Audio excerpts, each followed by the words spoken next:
Zach, what's been the wash-up from the loss last Thursday? It seems so long ago now, doesn't it? Yeah, it does. Fortunately for us, that's round one, and there were some aspects of the game that were really positive, but obviously we need to work on a few things. But fortunately for us, it was round one, and we have a pretty good opportunity to travel into state and hopefully get a good win to kind of kickstart our season now.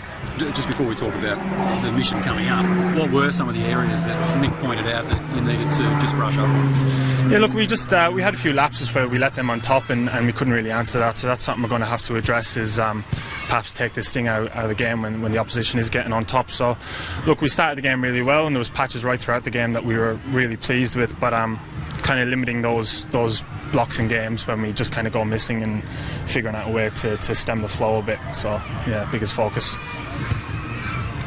How's Daisy mentally, Zach? Because he's obviously a disappointing injury. How's he sort of pulled up from there? Yeah, it is disappointing, especially when it's round one and you've done a full pre-season and he was looking really good. But yeah, look, he doesn't need surgery, which is a plus. So in about 6 to 7 weeks, we'll hopefully have him back. But look, that's footy, and that happens all the time. And he's a professional. He'll get back as quickly as possible. But obviously, it's disappointing for him. But all we can do now is kind of move on. And I guess we can't lick our wounds too much. We need to kind of focus on a tough game this week.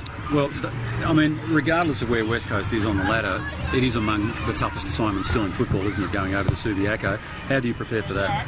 You prepare for it like you prepare for any other game. There's still just 4 points on the line. It's a big ask, it's a big travel, and the ground over there really suits the Perth teams. But look, I think over the last few years we've actually played quite well over there, so we're certainly not fearing it at all. But look, they're a very good side. They've a lot of really quality players, and it is a big ask. But you know, coming off the back of a disappointing loss, sometimes you like a big challenge to kind of get everybody back on side and get yourself going. I mean, it's been a while since Mick and Chris Judd were over there.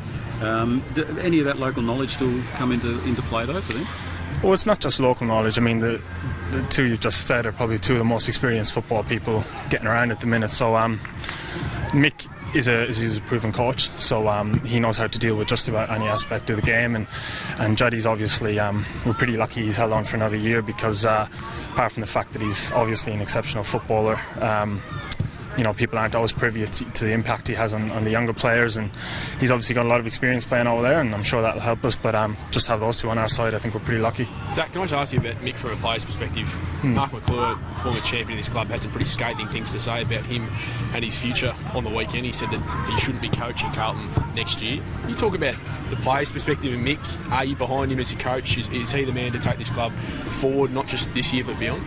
Yeah, I think so. I didn't see any of those comments, but from a player's point of view, he's the most decorated coach in the game. He's somebody we highly respect and admire, and this kind of there's only so much a coach can do. It's up to the players to go out on the weekends and play, and some of the performances we've dished up over the last couple of years is down to the players.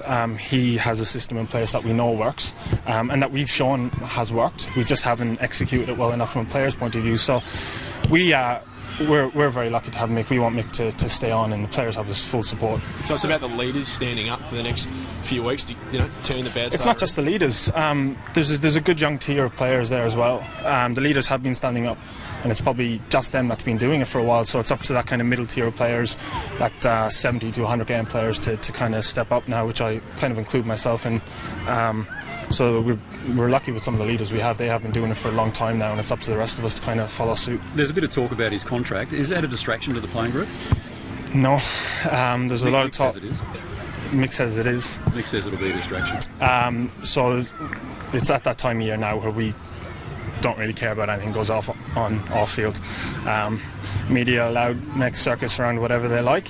It's round one for us. We had a loss, so we need to go over there and put out a really good performance. And I think to suggest that contracts or anything that goes on off field impacts the players is a bit disrespectful to the players. We're fully focused on that, and anything that goes on outside it it's up to you. You can dance around it if you like, but we don't talk about it. Well, I think it's Mick is the one that's saying it could be a distraction to the players. He said it could be. Well, I didn't see that, but it's certainly not. I can only speak for myself and the rest of the boys, and I can categorically tell you it's not. How important, Zach, is it that you bounce back this week? Yeah, look, it is. Every game is important. You want to get as many wins as you can, as early as you can. Obviously, you want to win every game you play. It's a big ask this week to travel into state and get a win against a good West Coast team. But yeah, as soon you can kickstart your season, the better. So we'll hopefully get it done this week.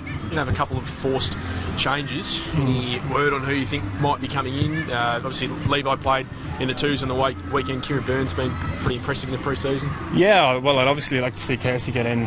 He's been very good in the pre-season. It'd be nice to have another Irish guy out there. But Levi's obviously a proven key forward, and he could come straight in and do a role for the team. But there's a few players there. I'm not sure about selection. You might have to ask the coaches about that. But there's definitely Casey would be the one I'd like to see get in. It'd be good to play with him.